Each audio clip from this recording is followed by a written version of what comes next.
Welcome to the Spa Girls podcast, the self-publishing podcast for authors. You're in the right place for the best marketing, writing, and publishing advice, plus interviews with industry experts and best-selling authors. I'm Shar Barrett. I'm Cheryl Phipps. And I'm Trudy J. Hello. Welcome Hello. back. Yes, welcome back. It's just the three of us here today. Wendy's off doing other things at the moment, but we are productivity princesses. We are, which conveniently starts with P. Self-appointed productivity. So this episode is top 10 productivity hacks for authors, brought to you by the letter P. Yes, a little bit of Sesame Street. Yeah. Hey. Elmo, I can do No, my No, not with the last Elmo time. voice. No, you did that last week. No. Um, Oh dear. All right. All right then. So because we're productivity princesses, we thought we'd do some P's. And so number one is planning. Yeah. Time to get the stickers out, just saying, and the washi tape, or if the that's washi what you tape, that's vibe. the preparation though, isn't it? This is the planning, or is it? Well, no, it's part of the vital planning process for me. Is every Sunday I have my planner and I go through what's coming up the next week, and that's when I do my funsy, because it's like a creativity for me. So I use the stickers and the washi and all of that for the week ahead, and it makes me feel that I can go into the week organized. So that's on the sort of the weekly basis. But you know that I've done the 12-week planning, which is we've mentioned it many times before, but Sarah Cannon's Heart Breathing channel, she talks about the HB90 system, which is planning, you know, your writing life in 90-day blocks as well. So it's just I think it's good to have a plan in the way that it works for you. And I think I had a coach who was talking about planning and planning ahead, because I am a little bit of a last minute do it all, and I don't like to, but it freaks me out, the idea. So people come to me and say, what are you doing in July? And it's now March, what are we, February? And I'm like, I don't know what I'm doing in July, but I feel uncomfortable telling you what, you know, booking something in, like that freaks me out. But she was talking about being proactive rather than reactive, and that I think is a massive productivity thing, like not just reacting to things that are happening and kind of being all kind of that's how you kind of get a bit chaotic and disorganized. If you can be proactive and actually plan it and do things in a more organized way, you can actually achieve more, and that's the basics around it. Well, and I think it's not about knowing what every day is going to hold for you, but it's knowing what you need to do every day to get to the end of it. Some of them, to get to the end of whatever plan you have. Some of them do though, like Brooke Castillo plans out a year in advance, and down to the granular, like I will do this at 10 a.m. in 6 months time. Like I think it's got to do what works for you, and I think it's also planning time off as well in there is really important too. So it's not just all about planning what you do, it's planning what you don't do. Because the thing about planning is also that it's, so for example, if you've got kids, and we all know what kids are like, they come in at any time and disrupt and disorganize and create chaos. I've just come off the school holidays, so I'm feeling 8 weeks of school holidays, oh my god.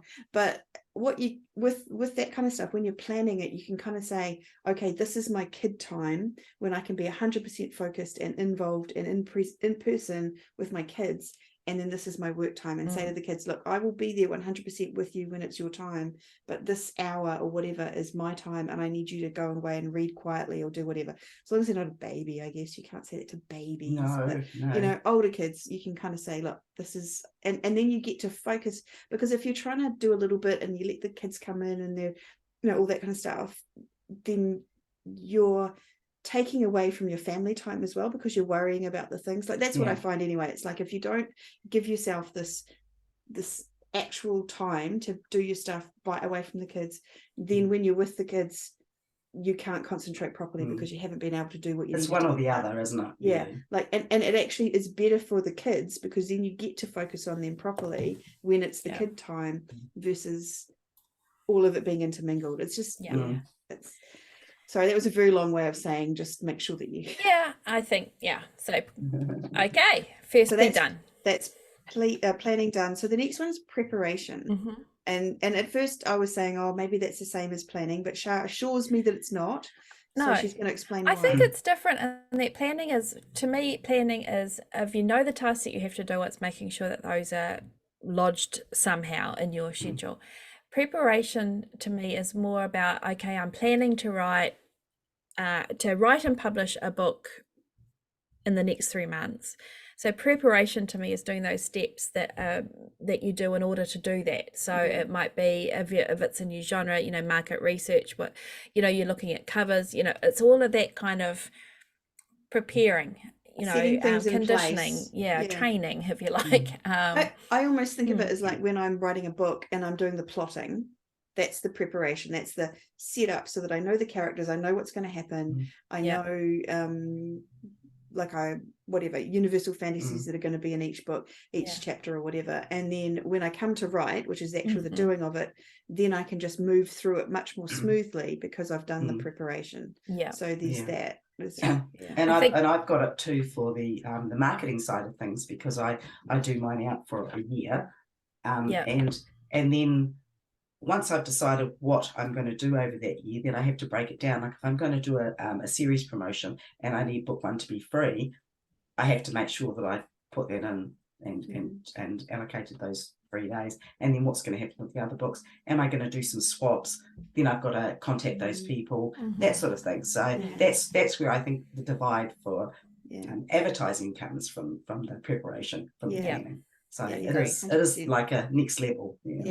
So one thing that I did discover, and I have to admit I've never done this before, but it's all over the internet, when I was doing research for this podcast, was the 1-3-5 rule.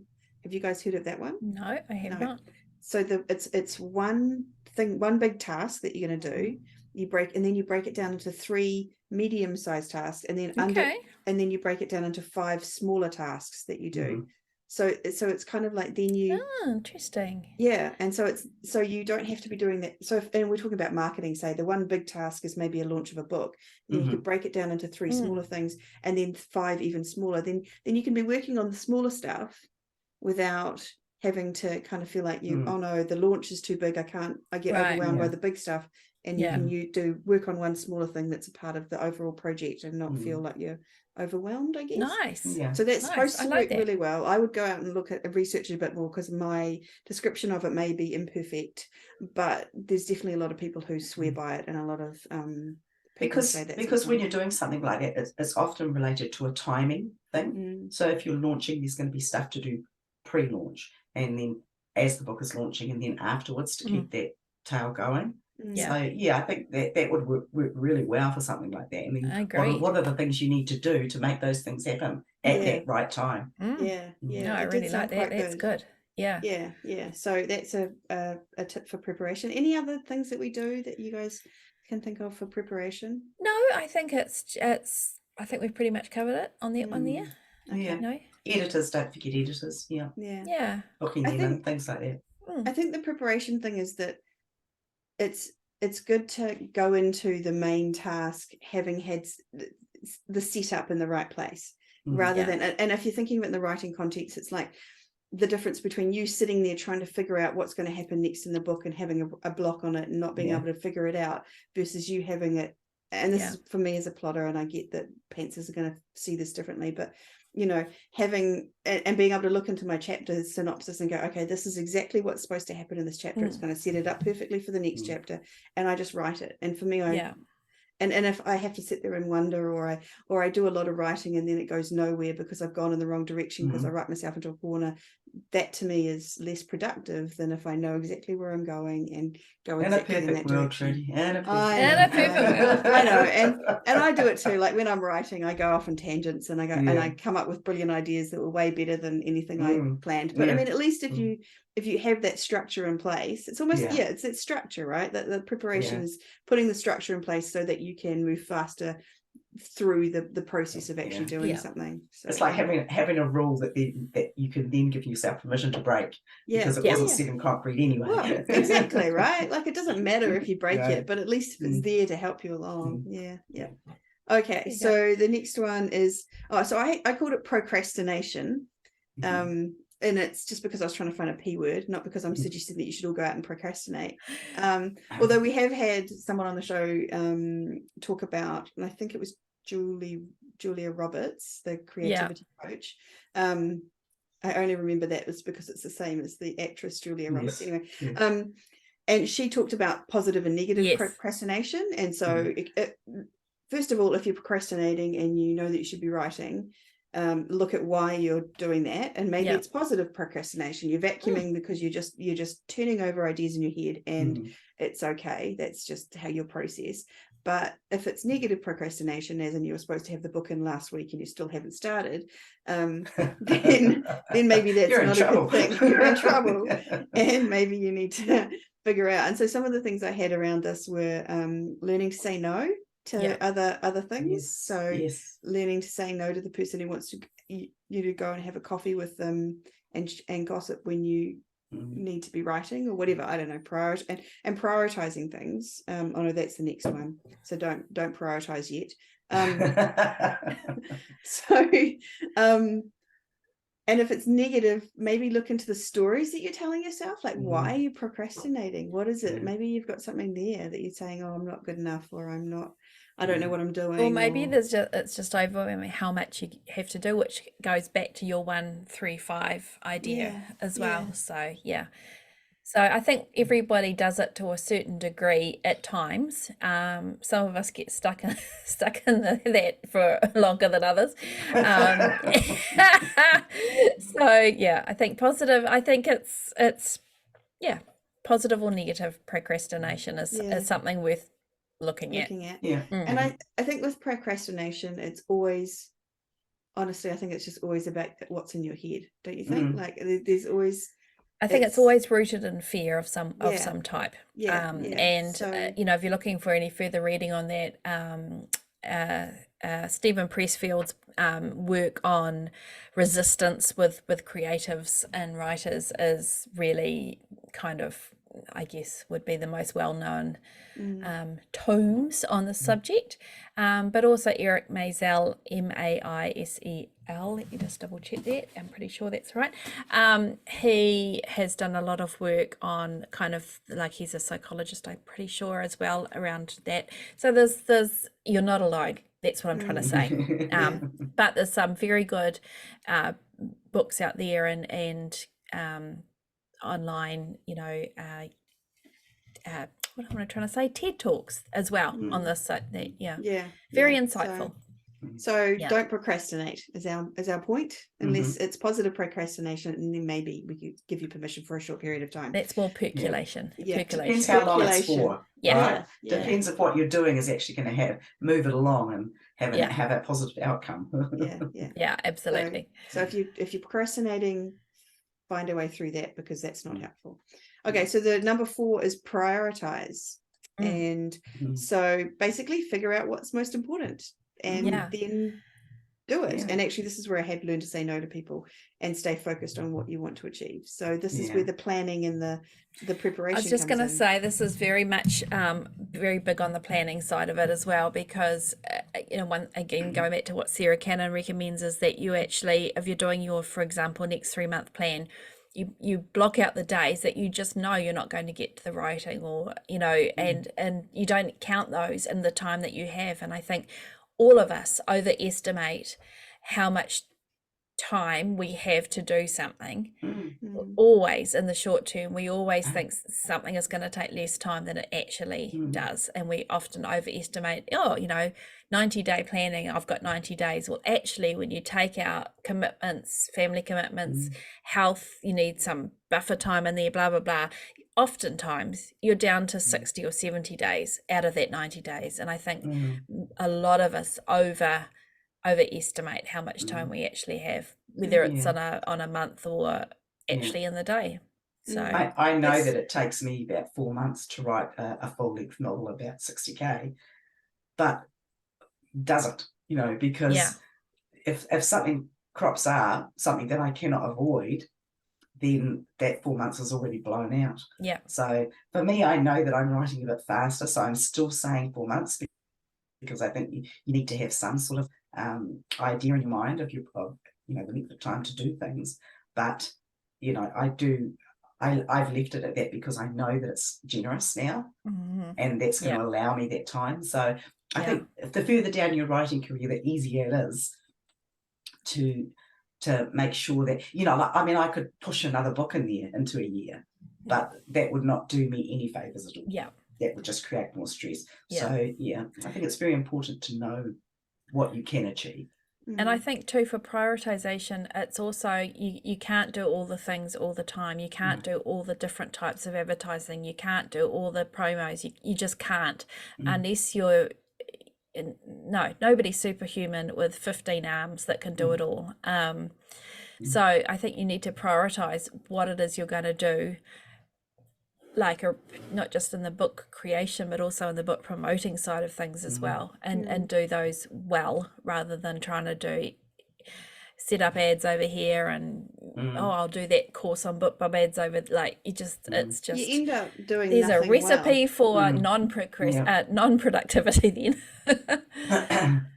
It's what they say, there's that whole thing of jack of all trades, right? Like, so there's someone who's average at lots of different things, or there's people who have gone deep and are specialists. And I think of the people that we have had on the podcast, the one that you see most commonly is people who have gone deep on one or two things, like A, the writing, and B, one form of marketing. Like there won't be someone who's awesome at all the types of marketing. It'll be someone who's quite good at Facebook ads, or you know, they're focused down on one thing. We're going to talk about kind of positive thoughts and positive talk a little bit later on, I'm sure. But, you know, I think it's easy to think other people are doing it, and so therefore you should.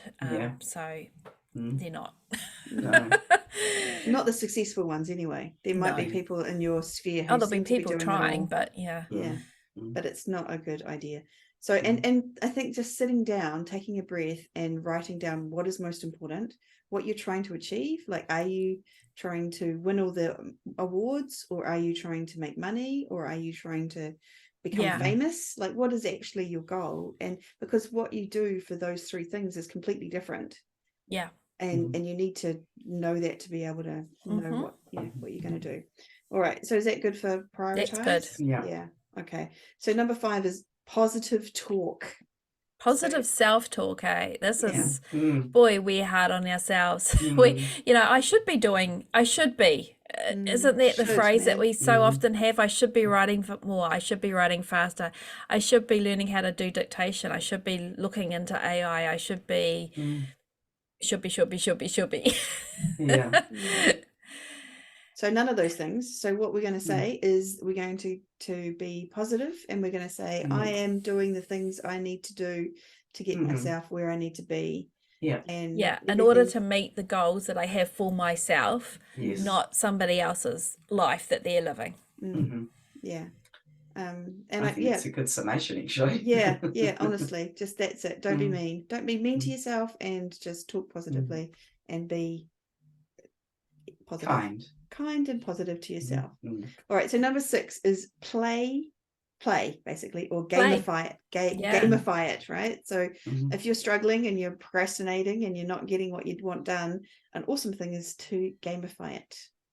Make it into a fun thing. So it's not quite a gamification thing, but the first one I have on here is the Pomodoro, and that kind of does something to our brains. And you can write for 25 minutes and then you stop for 5, and it just somehow seems easier and more doable than telling yourself you're going to sit down and write for 2 hours. And and that's it, right? Like there's just something about the Pomodoro that makes it easier, and we can figure it out. Absolutely. I love it.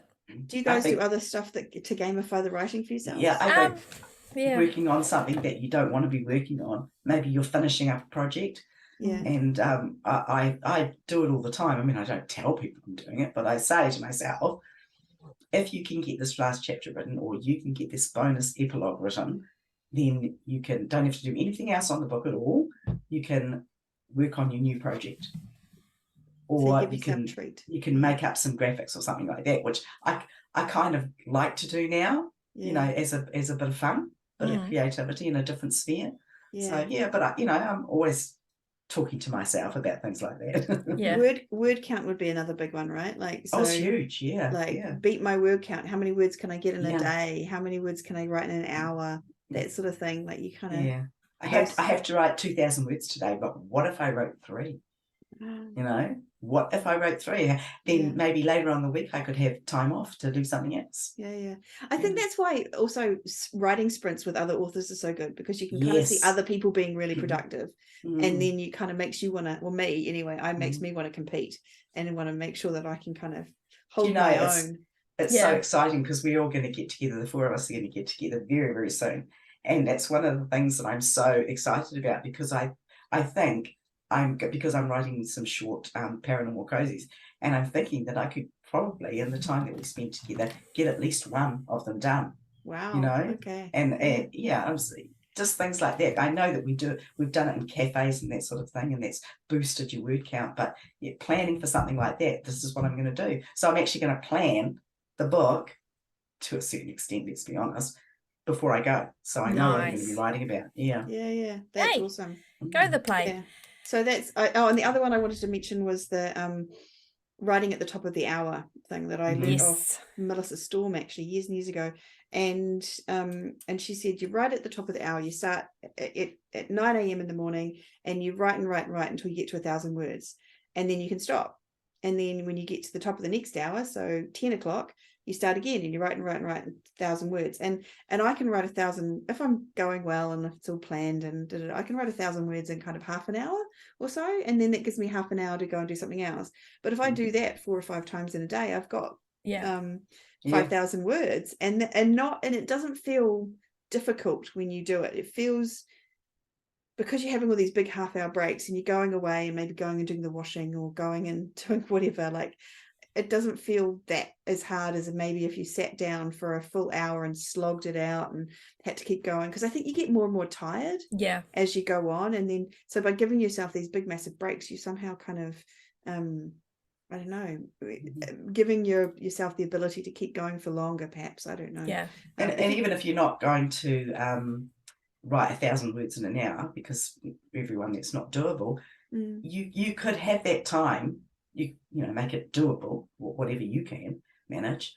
You can then get up and move around, and that's really important as well. Absolutely. It doesn't have to be 1,000 words either. It could be like 500 words. Like just make it something that means that you can do it at the top of the hour, because then if you're someone who writes slower, 2,500 words in a day could probably be a really big chunk for you. Like it just depends, and it just means it's that same process of like starting at the top of the hour and then stopping when you get to that number, and then giving yourself that sort of fairly decent break. So and that gamifies it for me, because then I'm like, right, okay, alarm set for the next hour, and I'm going to get back and and how fast can I do the 1,000 words in, and all that kind of thing. It's just silly little things that you just use to kind of absolutely, it's important.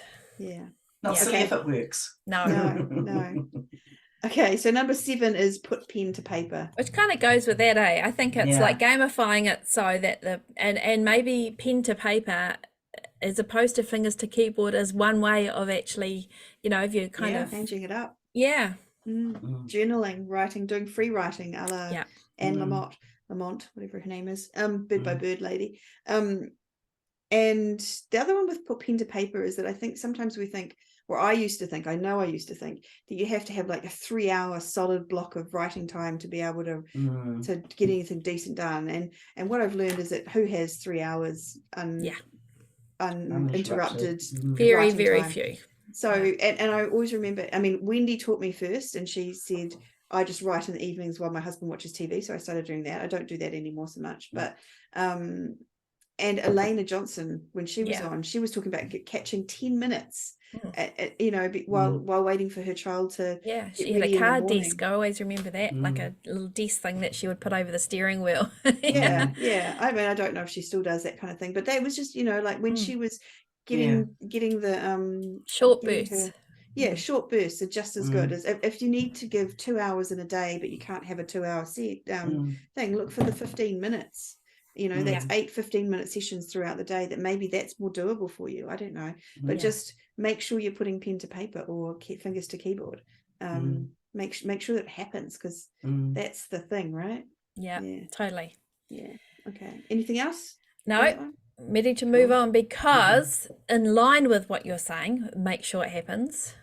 The next one, P, is pivot. If pivot. it's not working. If it's not working, or if you're feeling just like you're beating your head against a brick wall, it's okay to pivot.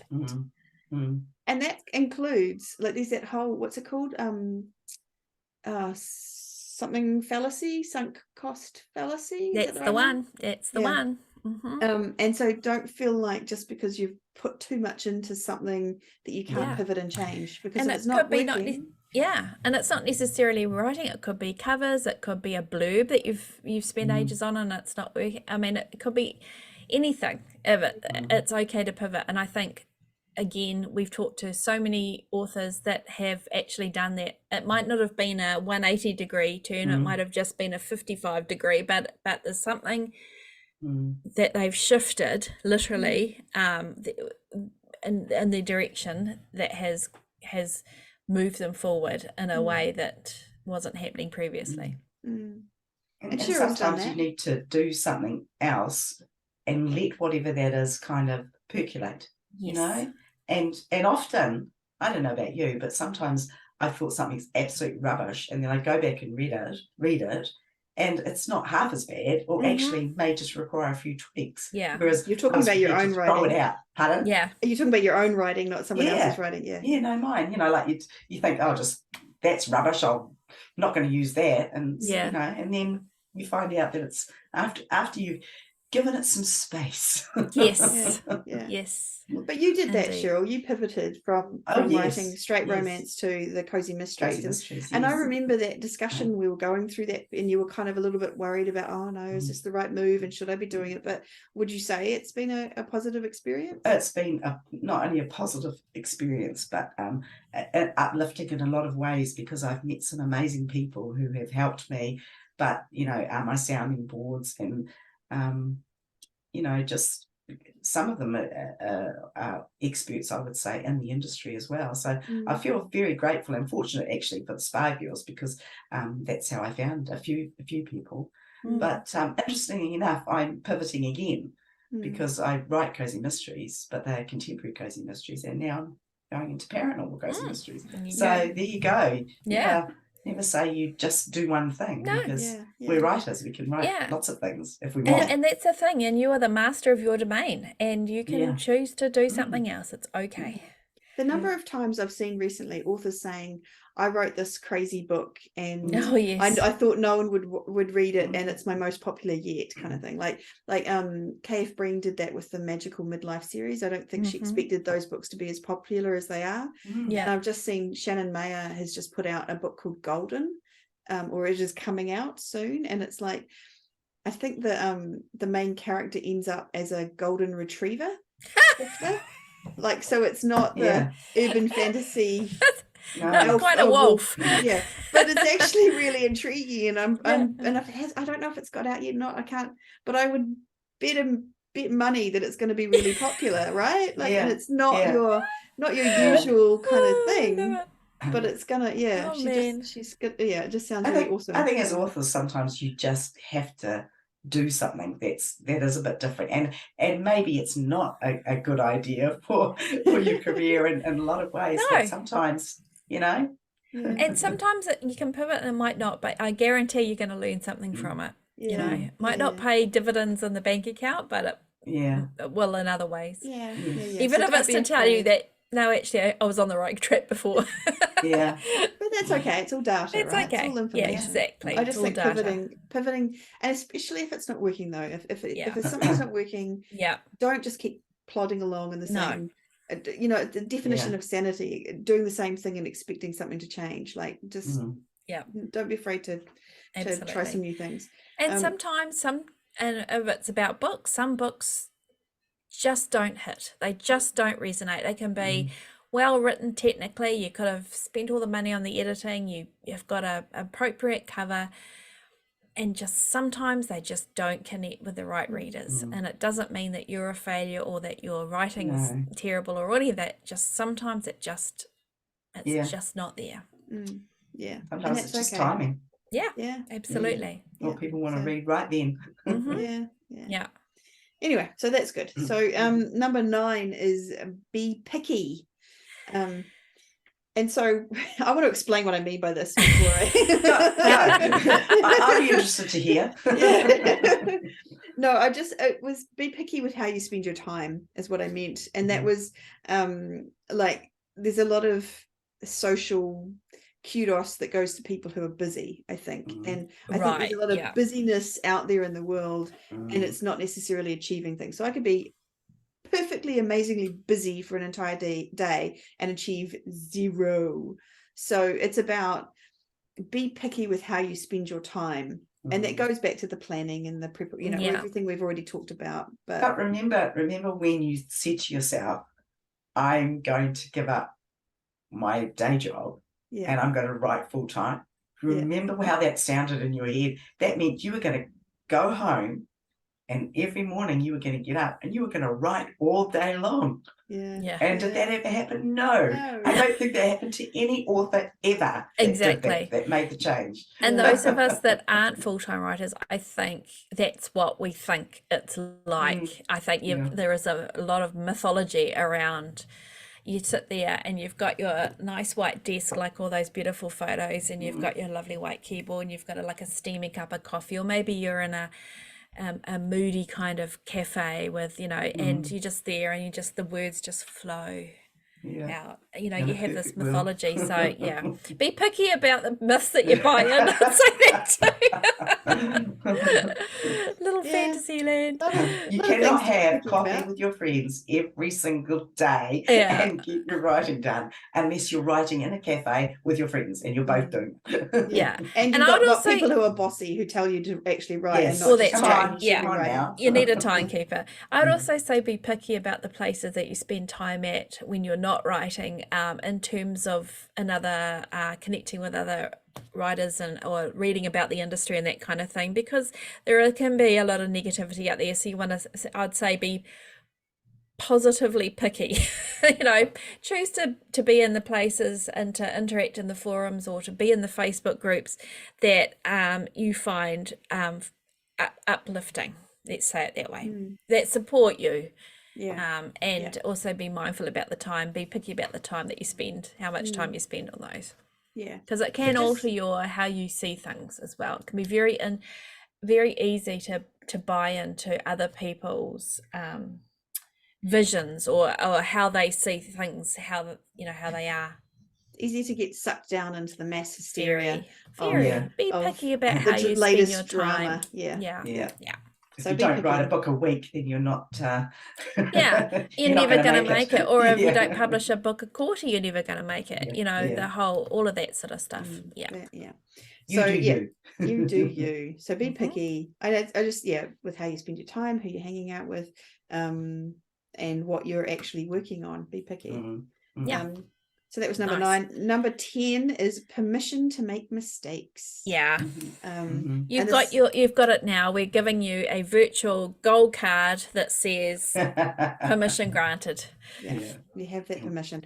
And I think because there's a lot of people you sit and it links back into procrastination, it links back into prioritization and also perfectionism. I think a lot of us that tend to fall into the perfectionism trap, you want to be so ready, or you want to produce something so perfect in that first iteration that it's you don't ever produce. And that's holds you back. And so permission to make mistakes, permission to put insert name here when you don't know the name of the character or the name of the town or permission to have that shitty first draft, permission to just get it out there and just get it done, and then you've got something to work with, right? I think Nora says it. She's like, can't just write, just effing write, because you can't edit a blank page. There's nothing to edit. So and I think you can have two kinds of permissions for the book that you finish.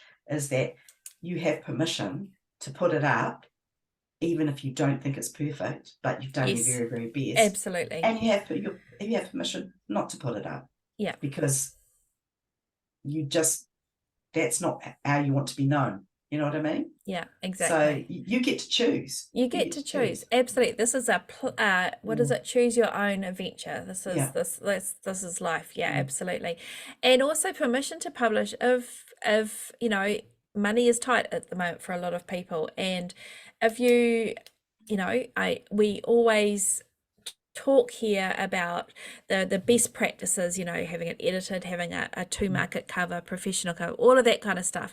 However, and I'm going to caveat this to say, if you've got something, don't let not having those things stop you from publishing, because there is now, you can do there's different apps and things you can get to help with editing. You can do swaps with somebody else.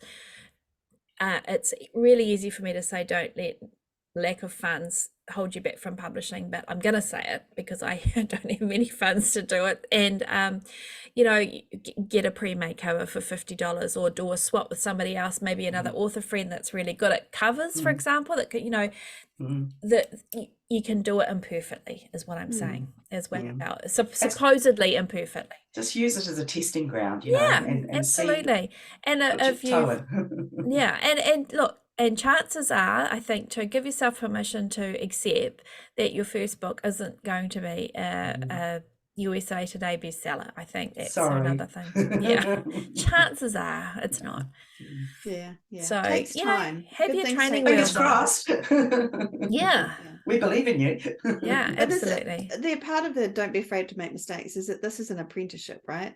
Think of it that, I think that's the best way to think of it. It's don't expect to write your first book and put it up there and have it suddenly be successful. This is so give yourself permission to kind of not know everything when you first start, and just, it's a process, work through it. You know, you need to and maybe have an apprenticeship pen name that you use. So I think that's a really good idea, actually. You just you know, it's not the one that you necessarily go to bed at night and close your eyes and see on the bestseller list, but maybe it's like, you know what, this is the best I can do now, as Cheryl said, and you put up the very best you can at that moment, and it's going to be under, you know, Paddy permission. Because then you can take it down and work on all the things that your reviewers or whoever have said is wrong with it, and put it up again under your real name or another And the thing is, here's the other thing: you have permission to, you don't have to keep it published the whole time. So in 10 years down the track, when you are, you know, whatever,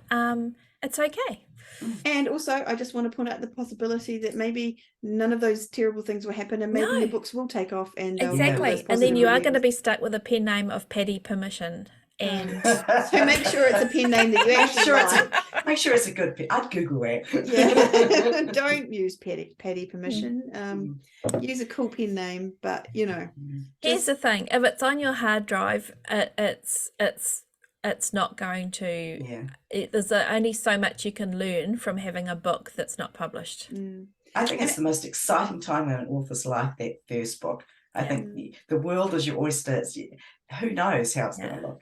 But here's the thing: every book is a first book for authors as well, because it's a new chance. It's a fresh new project out there into the world. So it doesn't, you know, what happened with one doesn't mean it's going to happen with the other.